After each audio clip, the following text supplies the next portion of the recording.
Hello, everyone. Welcome back to Angel Face Magic Hour. Today, we're here with Lauren Unger. I'm so excited. Lauren was on the podcast when we first started doing our guest episodes a year, 2 years ago. I'm not even sure now, but I'm really excited to have you back. So for those who haven't listened, I just want you to briefly introduce yourself, just who you are, where you're located, a little bit about what you do. Yeah. Hi. Thank you for having me back. I am Lauren of Lauren Courtney Heals, Lauren Unger. I am based in Miami, originally from New York with a stint in LA. So I tend to frequent all three cities. And I am an energy healer, spiritual coach, guide, sound healer, and master of many things. Yeah, I'm so excited. Right before we just started recording this, I was telling Lauren about the crystals that I had with us, and she happens to have the exact same one with her, but this is kyanite. So this is all about like open throat, like being able to communicate. So I always have this on my desk. But And then I keep mine as well right next to me. I love it. And I feel like this like the texture of it, like the shattering, to me, like what it symbolizes that is like breaking barriers, like with the words you say. So that's my intention with the podcast. I love that. Beautiful. But yeah, I'm really excited. Last time we had you on was a little while ago. So I know you've been kind of implementing some new things into your practice. And I know for some people who are familiar with your work, they might know all this, but in case people don't know Lauren, she was originally a chef, and then you got into all this spiritual healing stuff, and now you're bringing back some of those original things that were interesting to you, like food, physical movement, and all that. So it's been interesting for me to follow along. So I just kind of want to hear a little bit about that experience. And I know you are starting to do some yoga classes, so I'd love to hear you talk about that. And then we'll kind of just see what else comes up. But maybe you can just briefly share with people like how you got from doing cooking, chefing, to the spiritual work and then back, like, Yeah. in just a brief, like 5-minute whip of a story, because there's a lot in there. From chef to shaman and back again. Yeah, that would be your book. From chef to shaman and back again. So I have been working as a spiritual healer for the last 7 years already, which is wild to think that I've been doing this work for so long.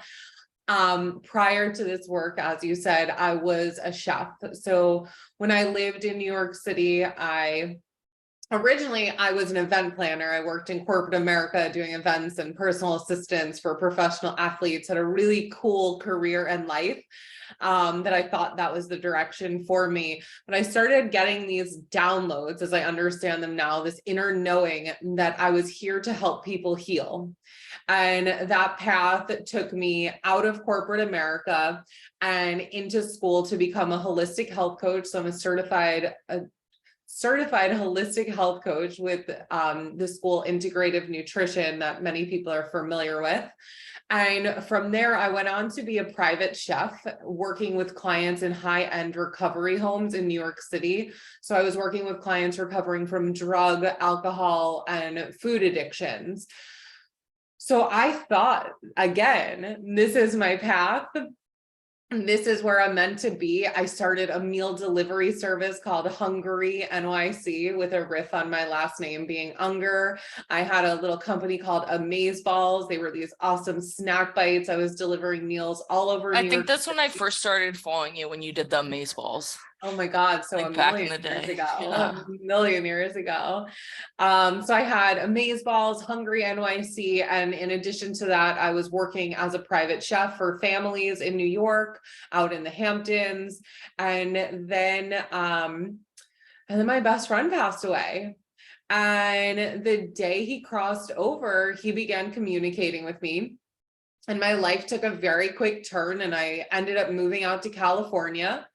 And I thought, okay, well, I'll move to California and be a chef that cooks with cannabis, right? It was like the height of cannabis becoming really trendy in the food space. So I thought that was the direction I was going to go in. And the moment I got to LA, God was like, we're taking your knives away. You're not cooking. There's another path for you. And day 3 living in LA, I walked into a Holy Fire Reiki class. So prior to moving to LA, I had become certified level 1 and 2 in Asui Reiki. But I walked into this Holy Fire class and immediately said to the teacher, I don't know what this is. This energy is different than the Reiki that I know, and I want this. And as you know, of course, with Holy Fire Reiki, it is a totally different energy. It's so palpable and beautiful. And a month later, I went on and did my Reiki master training in LA, and it just blew my whole world open and took me on the journey that I've continued on. So that's kind of the from chef to shaman. And then really I've been cooking for myself ever since, of course, and I'll cook dinners for friends. But over the last year, I moved into a new home in Miami. And as I got ready to move into this new home, my intuition kept telling me to host Shabbat dinners. And to me, what Shabbat means is really getting together with friends once a week, having community around your table. So that's exactly what I started doing. I started cooking again for people and inviting people into my home and creating from love. And my whole philosophy around food is eating for your chakras.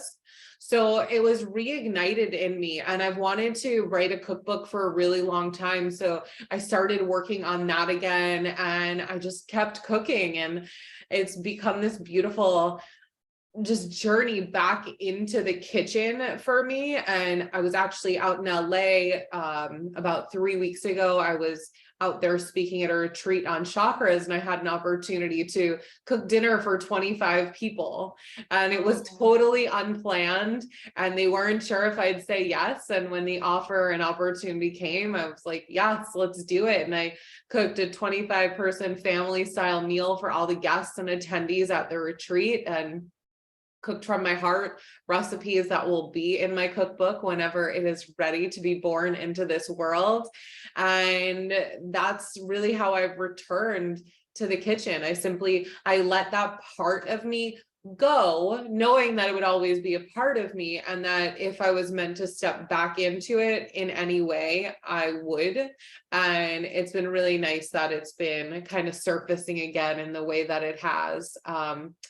And I think it has so much to do with embodiment and being embodied in who I am and how I want to show up in this world. And I guess that also relates to kundalini and stepping into a 200-hour trauma-informed kundalini training. I found kundalini back in New York when I was a chef. It's been with me along my journey. It was a big part of my awakening process. And earlier this year, but actually it was in July of this year, I kept hearing this message that I needed to do frogs. And I was like, frogs, like I'm not working with plant medicine anymore. I'm sober, but thank you. I'll need more clarity on that. And I ended up going to 3 kundalini classes within a 2-week period. And in each class, we were guided to do this exercise, or kriya as we call it, known as frogs. And by class 3, because it always is 3s for me, class 3, I was like, oh, these are the frogs. This is the frogs you're referring to. Okay, cool. So I enrolled in a training, and I'm actually about to be finished with it. So I've been teaching some classes that are a requirement for my teacher training, and I'll continue to teach in the ways that I'm guided, infusing it with sound healing, infusing it with Reiki, and kind of just bringing it into the mix, because I think for me, so much of my journey was spiritual for so long and in my upper chakras, that the cooking and the kundalini are things that really are embodied for me and bring me down into the lower chakras and feed my heart at the same time. So it allows me to really have that connection from root to crown. Yeah. For those who don't know, like kundalini is a specific type of yoga. So Yeah. the kriyas is basically like little exercises that you do. So Lauren is now able to, once you're done with these little classes, you'll be able to teach this specific type of yoga. But Yeah. And with just what to you give, do, it's like you can mix so many things together. totally. And just to give like a little tidbit, like kundalini Yeah. is the science of using your body's energy and chemistry to heal yourself and to tap into source and vitality. And my biggest thing always, like in any work that I'm doing, and you'll know because you've worked with me, is we are our own greatest healer. Never give your power away to someone or something outside of you. No teacher, no religion, whatever it is. You are your greatest healer, and kundalini is simply another tool in my now tool shed, because I had to build a shed for all of the tools that I have. It's another tool and way to connect, because everyone receives differently, and I get to work with clients in all different ways. That these are things that helped me along my journey, so I want to be able to provide as much as I can that's going to be able to help others for whatever it is they're seeking. Yeah, and I think that's so important, like, because everyone's has a different level of like how they can drop in. So something that's, kundalini isn't as, it's physical. It's not like how you're imagining downward dog and all that, but it is very physical. So I think the breath and all that, like literal movement, is really important for certain individuals. Like they can't just close their eyes and relax. Like they need something to help them relax. And I think there's a lot of different ways we can get there, but I think it's really interesting that you're able to pull from all the different types of connection and see what would be like helpful for people. Because you are intuitive, so you might get that message like, oh, this is what we should do today for the client you're working with. But I think for people who are like wanting to learn more about themselves, I think trying those things out for themselves can be really helpful, because you might not understand the intuitive message. You might be getting one, but you might not know what it is yet until you try these different types of things. So for me, like Qigong is really helpful. I've done kundalini, but not extensively, but it's very interesting. But it's difficult, very physically demanding. Yeah, there are some kriyas that are, of course, a little easier, a little more relaxed. The way I'm teaching, I want to balance the intensity and the relaxation, and that's why I'll infuse it, of course, with Reiki and sound as well. But it's a lot of breathing. It's a lot of pumping the navel center, which is where all the nerves meet. It's a lot of arm movements that, like, you're holding your arms up for 3 minutes and you didn't know That was the hard part for me. Yeah, you didn't know your arms could be so heavy, and all of a sudden they're just wanting to fall off. But the more you do it and the more you connect with your breath, I don't want to say the easier it becomes, because I've been doing it for almost 10 years now and it doesn't become easier, but you mentally get stronger. And not always, some days I'm like, I'm putting my arms down, I'll keep breathing, and then I put them back up. But you build that strength and that connection with yourself. And I am someone who, I'm not a big sit in silence meditator. That's why I was drawn to sound healing. That's why I was drawn to Reiki. That's why I was drawn to kundalini, because they're active forms of meditation. Body of light as well, which is in the true body intelligence training I did.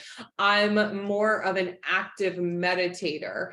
I can get quiet very quickly. I know how to tap in really quickly, really easily. With that, I prefer a meditation that is going to silence me through physically doing something in some way.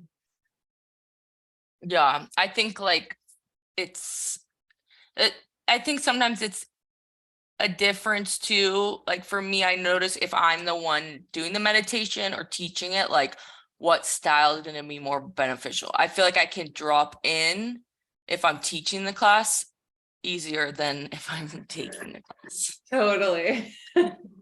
Which is kind of interesting because I'm like the one talking, but I don't know. I'll be doing sound healing sometimes and I'll have to like kind of tap myself like, hey, wake up. Like you're in charge, you're steering the boat. But it's because as we're facilitating, we're simply channels for source. Source is moving through us. So it can be so powerful and so intense sometimes, all the time, really. Yeah, it's like sometimes it's like, oh, I'm just kind of there but not. But other times it's like a weird, like I see myself kind of thing outside my body. Yeah. I don't know how to explain that, but I think you know what I mean. I'm curious kind of about the food stuff, like healing with food. I truly believe that is possible. And I know you've talked and I've, worked with you around kind of like healing my own personal, I don't know, disordered eating. I don't know what I wouldn't label it anything specific, but complications with eating. And I think for me, one of the things I've been realizing in the last few years is it's not even the food that is the problem. It's the inability to slow down or want to stop. Because I'm just doing my thing. I'm like creating, I'm doing all the things. And to slow down, to have a moment to like eat, like that is the part that is an aversion for me. That's what I've realized, like, is the aversion. So I'm just curious if you have any like kind of tips for people to create these, I guess, moments for themselves to eat. Yeah. So I think, just touching on what you said for yourself, that you have this aversion to kind of slowing down. I'm in creation. And this is where I used to live for so long was. I know what you're going to say is it is creation. Well, you're in those upper chakras. Yeah. And there's a moment where, because food is going to ground us in a certain way. And I think there's almost this fear of like, no, I can't stop because then I won't be grounded. Then I'll be too grounded to get my work done, or I may get tired, or I may feel X, Y, or Z way. When in reality, it's like, okay, if I want to stay in creation, what chakra is the chakra of creation? The sacral chakra. So I would simply be like, wow, this is a great opportunity for me to fuel my creative center so I can create even more from a balanced, grounded place. So that would be eating orange food. So stopping, maybe having some carrots with hummus even, right? It doesn't have to be something grand, or it can be stopping and making a salad to fuel the heart and adding salmon to that. So that way your creation is coming from a loving heart space. So I think it's also like, for me, it had to do with, I love myself enough to take care of myself, because I come from having disordered eating myself. I would never classify myself as bulimic, anorexic, exercise bulimic, none of those. But what I realized is in my sobriety around everything else, I realized that I was disordered in my relationship with food too. I would binge eat, or I would not eat at all, or I would try water fasting, or, right? I was doing all of these Ups and extreme downs. things. And it was like, that's just, for me, that's just another form of addiction. And it's a form of me not showing myself the love that I deserve. So that's what it comes back to me. Like, I am worthy of slowing down and having a meal right now, because it's really easy for me to skip meals. It's really easy for me to skip meals. That's like, it's too easy for me. Yeah, like I forget and I'm like, wait, what the fuck? It's been a whole day. What am I doing? But it's like, that simply means I'm forgetting to take care of myself, because nourishment is so important, and it's showing an imbalance that you're ungrounded and not connected to your root. And the root is, the seat of addiction, the root and the stomach. When we look at the physical organ of the stomach, the stomach is the organ of addiction. And the root is kind of where that lies in terms of chakras as well. So when we take care of our stomach, when we feed ourselves, when we nurture ourselves, it's going to help our ability to create from a whole healthy place. Yeah. And I think like for me, and I'm sure so many other people, it's like, oh, if my friend was like, I'm hungry, like, I'm like, oh, let me like stop right now and like make you something hella nice. And like, I'm going to put on a plate, and like make it look pretty, get you a cup, like a whole thing. But for me, I'm like, but no, let me just eat like this little snack. And I've been really working on it. And I feel like for me, it's been really helpful to take away some of the more like binging type of tendencies for me. And I think a lot of that is connected, addiction type of stuff. Like I had to smoke weed in order to eat. Like I know you relate, but now it's like, how do I eat enough food? Yeah. Like, because before it's like I'm eating way too much or not at all. And now it's like, how do I create structure? And that's been like the biggest wound for me, and having my business, everything's related, so creating the structures that I've been working on, and ever since I started working with you like a few years ago, it's been building upon that. But when I look at the bigger picture, then I see, oh, okay, that's why all these things happen, is because I don't have the root, the grounding. Like I don't have the structure. So that's why I've been really working on it. So Yeah, I love what you said also about if a friend was like, I'm hungry, you're going to take care of it and make them this beautiful meal. And that's what I actually realized in my last relationship. I had someone I was dating, he stayed with me for a period of time. And I realized every day I would go out of my way to make these beautiful breakfasts, lunches, and dinners. And I was like, you don't even do this for yourself all the time. Like, I get that you're a Cancer and you love to make everyone feel like cozy and warm in your home, but why aren't you doing that for yourself? And that was when I got to another layer in my journey of my recovery. And then I was able to say to myself, you need to date yourself right now. The relationship ended with that person, and that's what I started doing. I started dating myself. I started treating myself like the partner that I want to have, right? Like I want to be that for myself. I want to love myself the way that I love other people. So over the last 2 years, it's been all about like, let me love up on me and treat me how I've been so easily able to treat others, even when they weren't worthy of it. yeah. Yes, so much. Yeah. And I think too, like when we do this, when that person is able to come into your life, whether it's like a romantic thing or like a friendship or a business thing, like you're ready for it now because you know what it feels like to feel that love. And I think for me, that's been a lot of the healing, is like learning to know what it feels like to experience groundedness, presence, relaxation, like happiness. Like, what are those things? It's really hard. It sounds really easy, but I think a lot of people don't actually know what it feels like to feel good. Yeah. Yeah, I mean, so often we're taken out of our roots at a young age, whether it be fear, anxiety, addiction, something we inherited from our families, whatever it may be. And, abandonment is such a big one that keeps us from really grounding and being in that space. Yeah, I was thinking about this like yesterday in the shower, like because I was like, I don't know, I was just standing and I felt grounded. And I was like, wait, what the fuck? Like, because for so long I didn't know what that felt like. So when I have those moments of realization, I'm like, oh yeah, this is like literally what I've been trying so hard for. And it just felt like the room was so big. Like I just felt like inside of my body. I was like, this is so interesting because now I'm finally used to it.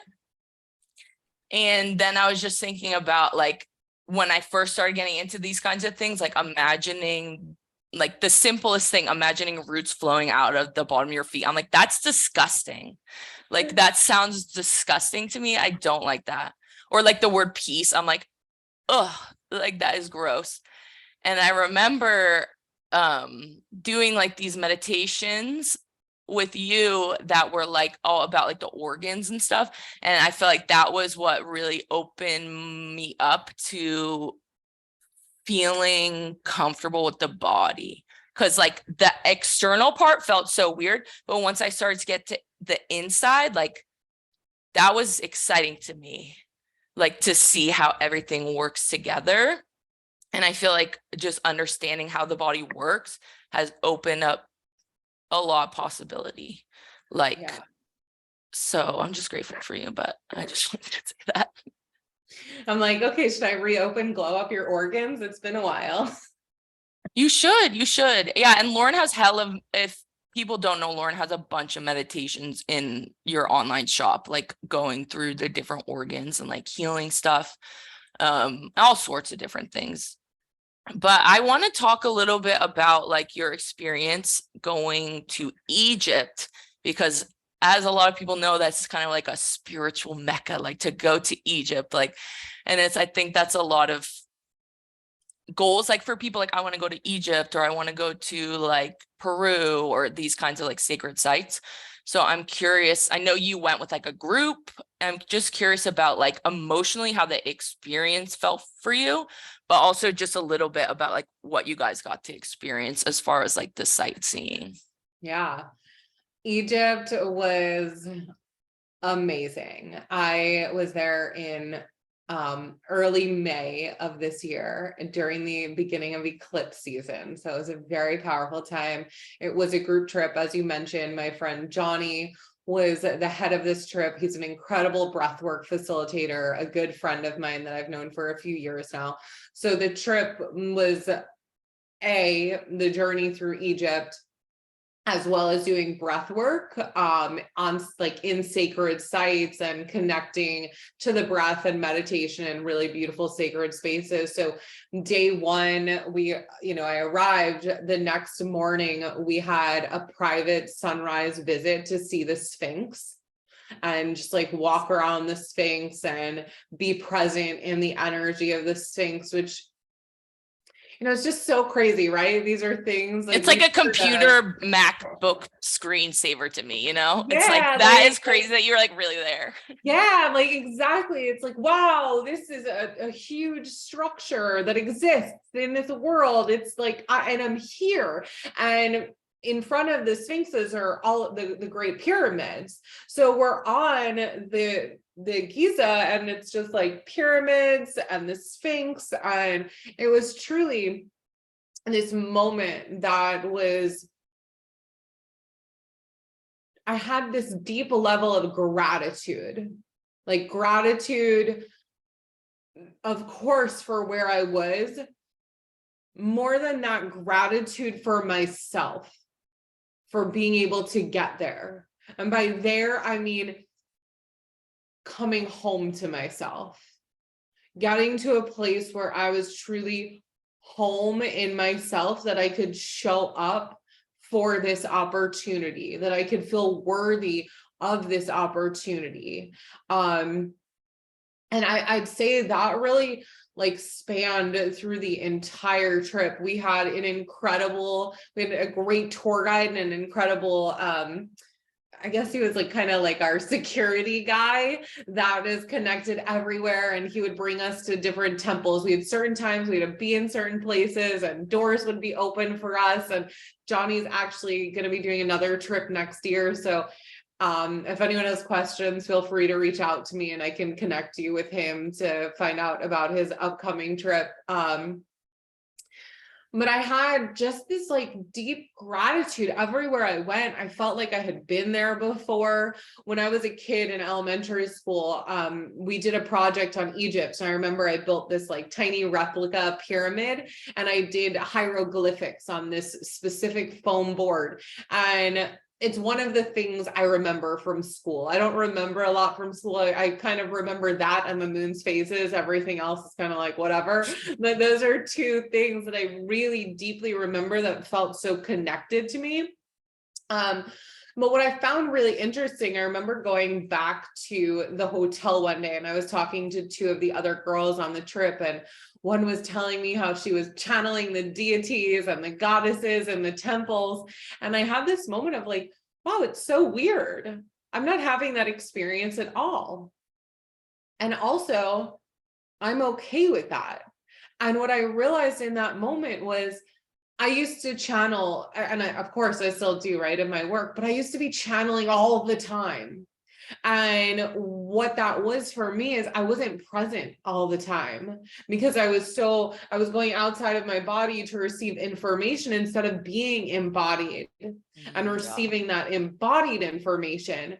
So as she was sharing these beautiful channelings that she received, which were incredible, I had this moment of so much gratitude again for myself that I was like, wow, you are home. You are home in your body and you're receiving in new ways. And you're still getting everything that this land has to offer you.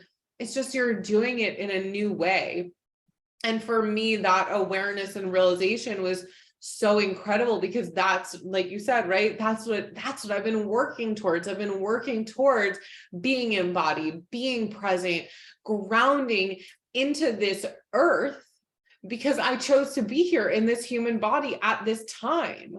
And I've spent so many years outside of myself and in disconnect and not present, that to be able to be present in Egypt and really receive the land simply by being in it was the greatest gift I could have received. And I mean, we went to the Isis temple. One of the security guards let me open a door to one of the temples inside of a temple. I mean, truly the most incredible journey. We spent I was either 4 or 5 nights on a boat traveling down the Nile to different cities. And I'd say, I was just talking to someone a few days ago, my mentor, who just found out she's going to Egypt. And I said, that was really my favorite part, being on the Nile. That's where I felt probably the most connected. I mean, we went to the top of the Great Pyramid. We went up into the King's Chamber. And that was probably, between being on the Nile and in the King's Chamber, those were my big moments of, wow, like this is the most special opportunity I have ever received. And I will forever have gratitude for this. That's beautiful. I think like that's so important is you don't need to talk to all the gods and the goddesses. Like you've already done that like in lifetimes. So it's like, yeah, being able to actually experience it and remember it. It's like going to a concert and you're drunk, like you don't remember the concert.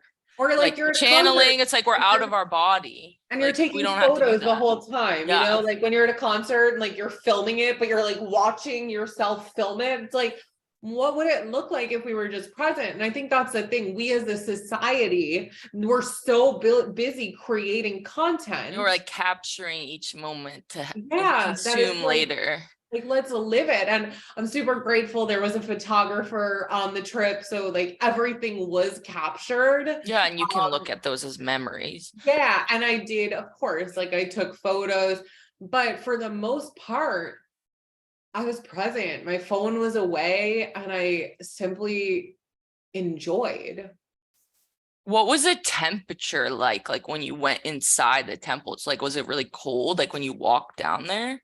We were there at the beginning of May, so it's actually starting to warm up. Some cities were quite a bit warmer, but inside the temples, it wasn't super hot or anything. I just always assume it would be cold because you like go underground. No, they were all like, so I mean, a lot of the temples are above ground, and then a lot of them are open, right? Like there's air flowing through the open doorways and pathways and stuff. There were some, like I think it was in Aswan. We were at I can't remember which temple off the top of my head, but it was such a sunny day. It was so hot. The sun was beaming down, but we made the best of it and really enjoyed the whole time. What was the food like? Is it like Middle Eastern kind of food? Great. Yeah, like Middle Eastern. We were so lucky on the Nile. They prepared us food, breakfast, lunch, and dinner, family style on the boat every day. There's nothing like, we had like some good meat, some really good soups and stews. But then like also like breakfast was Mediterranean, like sliced cucumbers, sliced tomatoes, eggs, cheese. It's kind of fresh. Yeah, like really a good amount of fresh stuff. And that's also because of, you know, the tour that we were on and the way that we were taken care of. Yeah. It wasn't vegetarian. No. I mean, you could definitely be vegetarian for sure. Like there's enough of everything. I'm personally not vegetarian. Yeah. Is that a big thing within like kundalini yoga? Because I know in certain types of yoga, it's like if you're following all the limbs, like you would be a vegetarian diet. Is there anything specifically in kundalini they talk about food? So what I love is I'm taking kundalini with this school, Yoga Farm, and they have created such a beautiful program. If you're familiar with Kundalini, you'll know about Yogi Bhajan, who brought Kundalini. Not the best person. Yeah, and that's neither here nor there, but he brought Kundalini to America, and it was very masculine. And I'll just give you one example. There's this pose, the one we were talking about earlier, where you keep the arms up, and it's called, in his world, Ego Eradicator. And it's been renamed in the training that I'm doing to Radiance Warrior. So even just in that, right, it's a very different approach. It's very feminine. It's very healing. And again, like the one I'm taking is trauma informed Kundalini. So the point is to not put you into trauma. It's a very beautiful, like even if we're doing this and you get tired, we tell you to bring your arms down into a goal structure. So there's like modifications. Yeah, there's a lot of modifications, but what I love in this training, and I don't know that all schools do this, but in ours, we're also learning about Ayurveda. Oh, cool. So I would say it's not so much about one specific diet, but it's about eating for your dosha and like how can you best eat for your body, which right again comes back to my whole idea is like we're eating for our chakras. We're eating for our bodies and based on our doshas. And if you're not familiar with that, go check out Ayurveda. It's like 100 million years old. It's like not that old, but like literally it's that old. It's one of the oldest forms of medicine, and Chinese medicine was based upon it, and it's very old. But there's there's different body types. Do you know what yours is? I'm Kapha Pitta. So I'm earth and fire.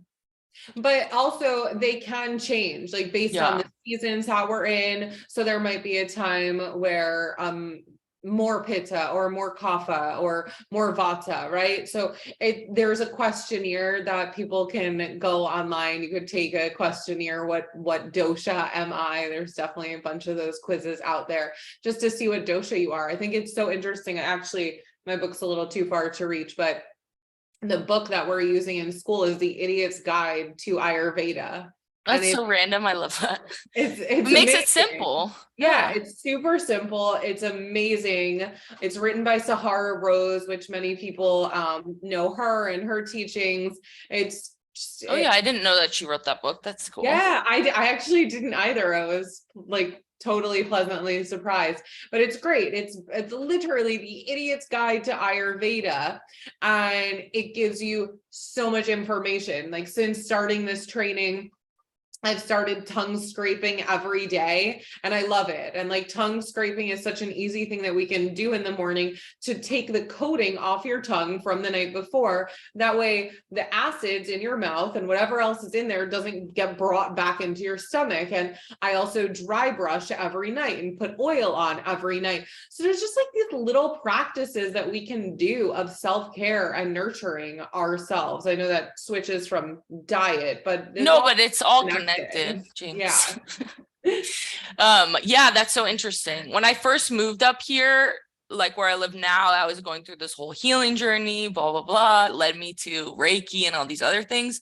But I took this class at the community center and it was me and a bunch of old ladies. It was awesome. And it was this woman teaching how to make meals, Ayurvedic meals. And we talked about like specifically for our doshas. And she taught us how to make chicory, which is like a mushy lentil kind of dish. Chicory. And khichdi, I pronounced it wrong. And I forget what else. She talked a lot about the spices because there's specific spices they'll cook with.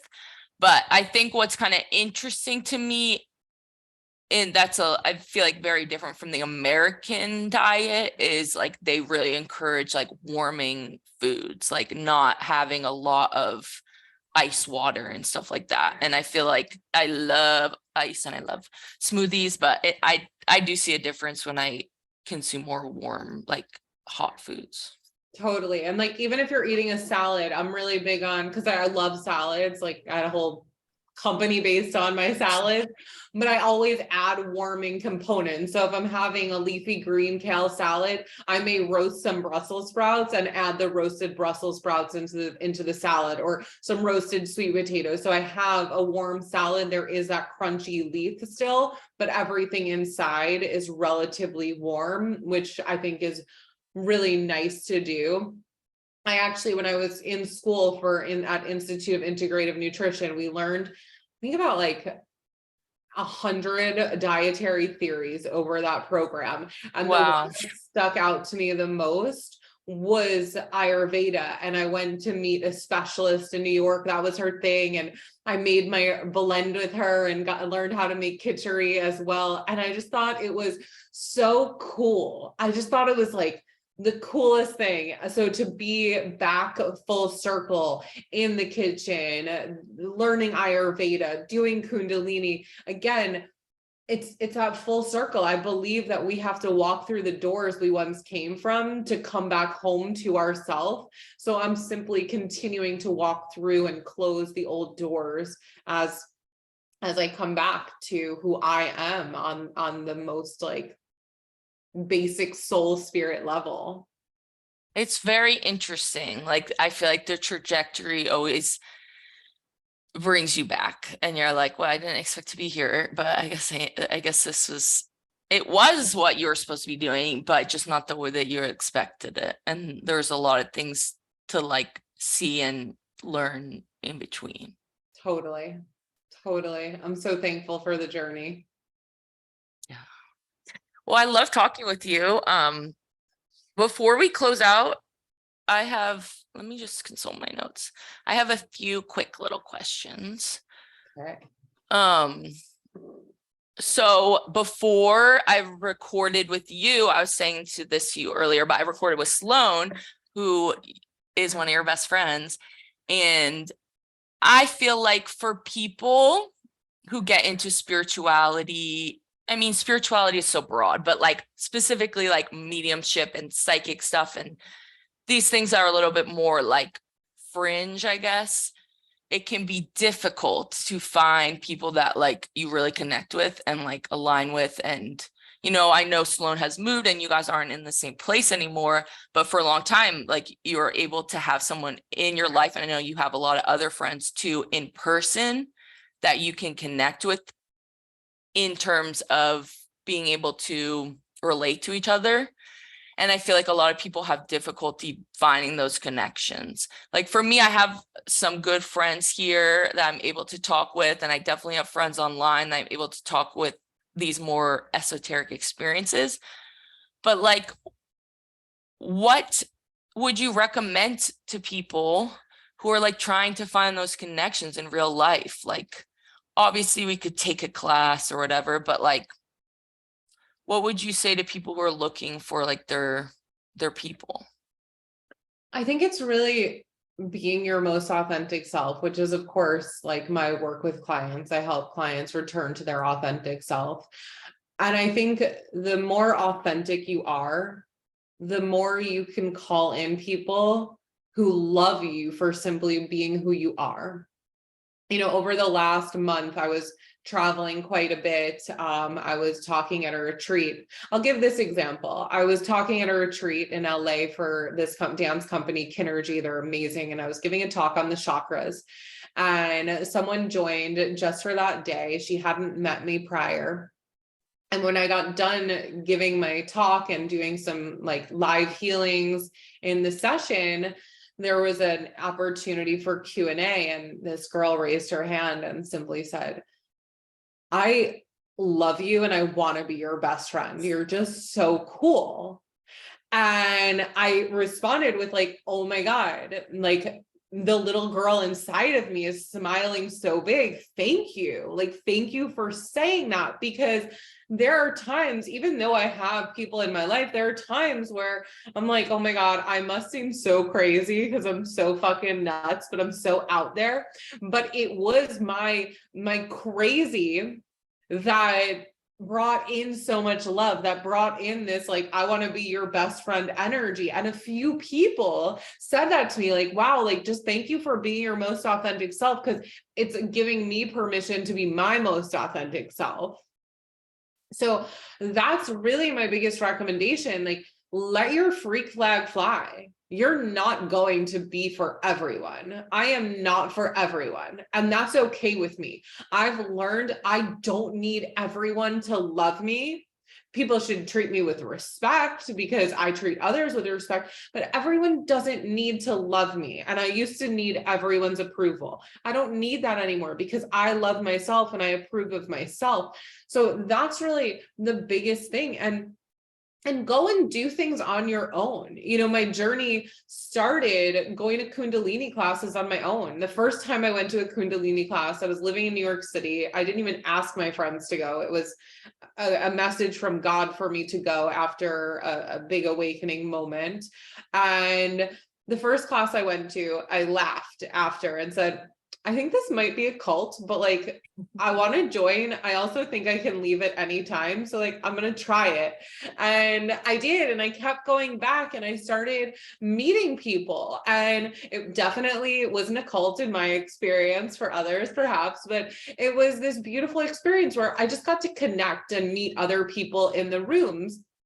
And then meeting those people introduced me to other people simply because it opened me up and it allowed me to hear other things.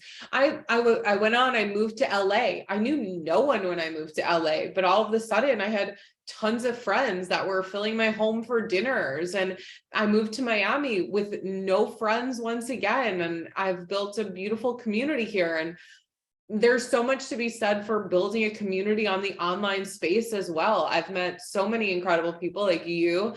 I've met so many incredible people I never would have met because they don't live locally to me. So I think it's okay to also meet people online. Like, you don't have to be next door to your best friends. Like, my best friends that I still have from middle school and high school, they for the majority live in New York. I don't see them all the time, but they're still my friends.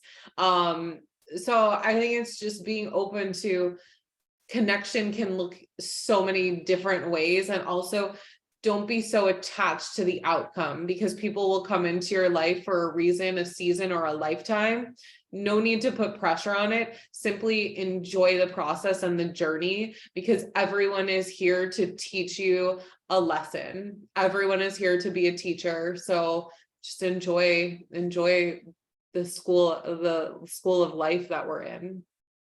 Yeah, I think that's so important. And like, you know, I do value so much being able to have like the in-person connection with people and like, you know, have someone, oh, do you want to just go get coffee with me?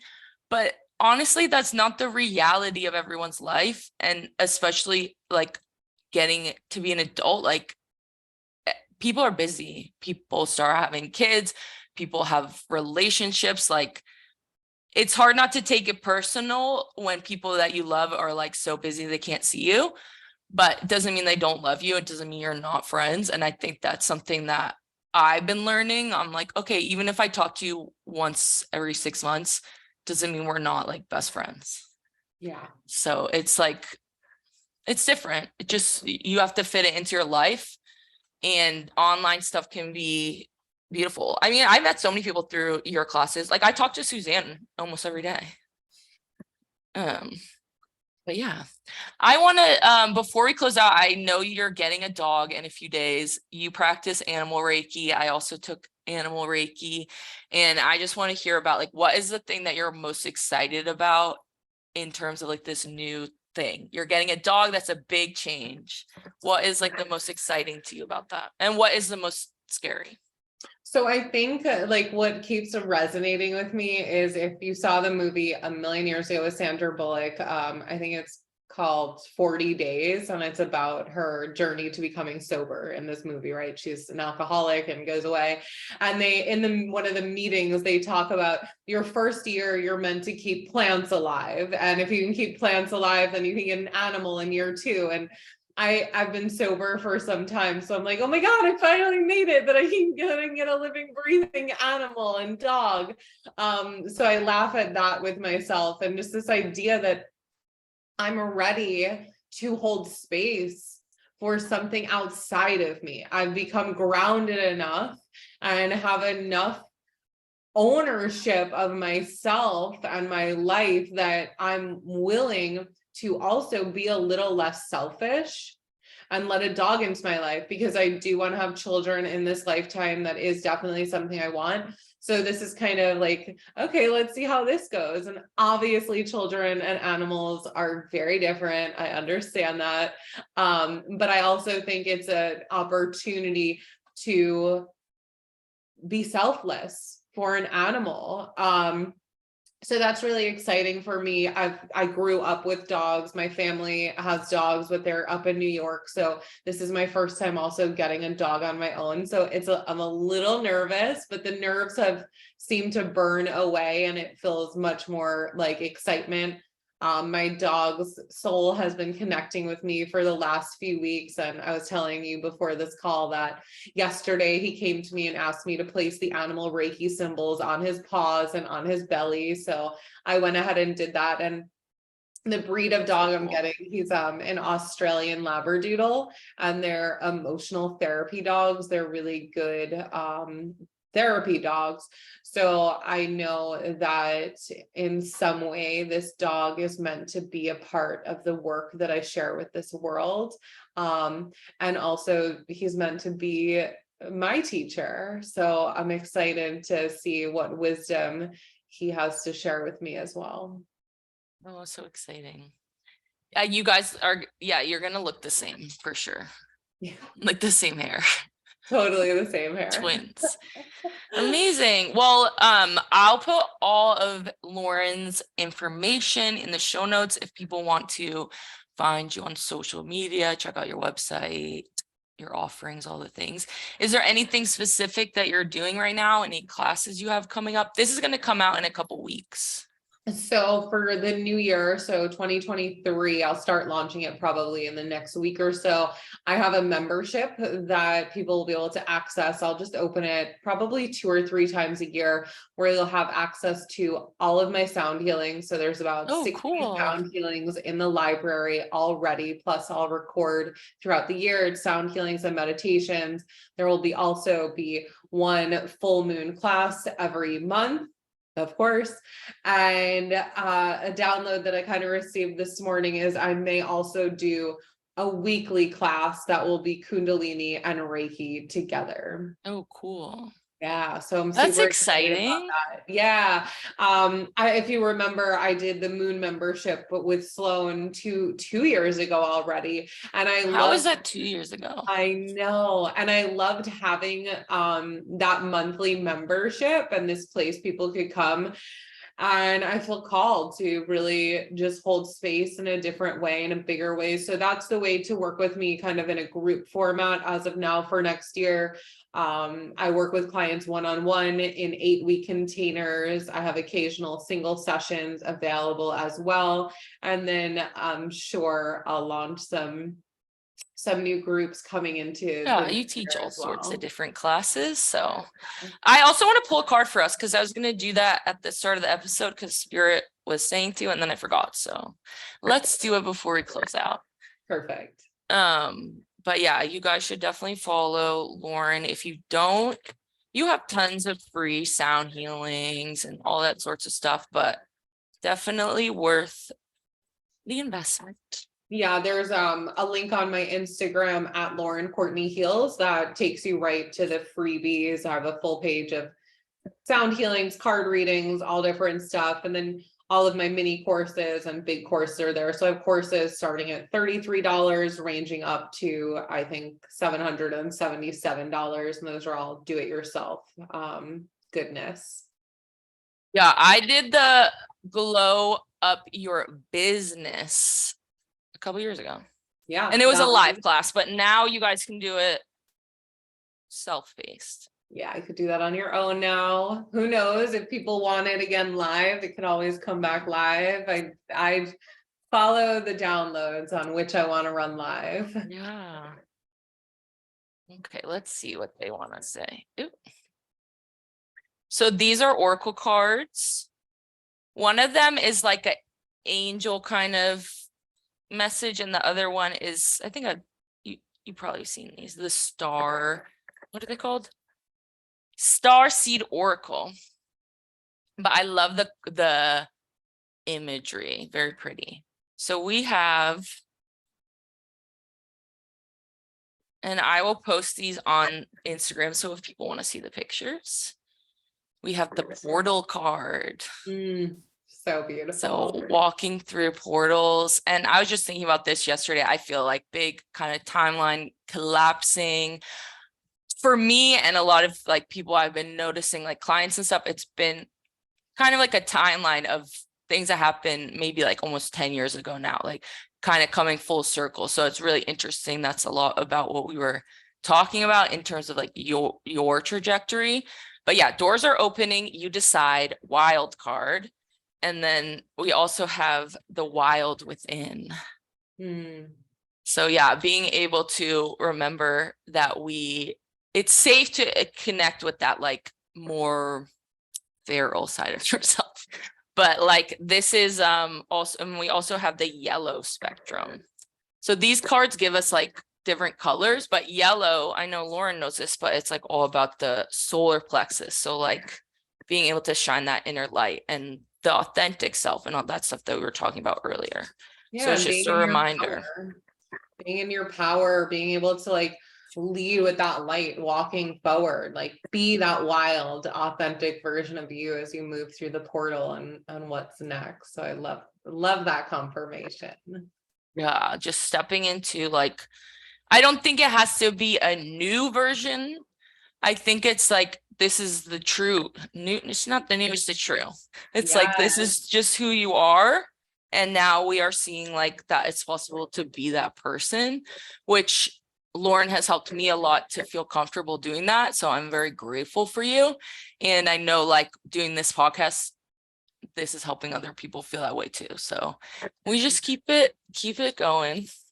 Keep feeding it. Keep feeding it. We got to be the authentic self. It's what we teach. It's what we know. And it's who we are. So thank you so much for having me and allowing me to just hang out with you and your audience. I love getting to hang out with you. It's amazing to see your growth and how far you've come. I mean, it's been probably 5 years. 5 years or something. Known each other. I've been in Miami. It will be 5 years. So 5 years. That's crazy. Yeah. Cheers to another 5. Cheers. Well, thank you, everyone. We will see you in the next episode. And yeah, you can find Lauren on social media and on her website and all the other places that we'll link in the little description. All right. Bye, y'all. Bye.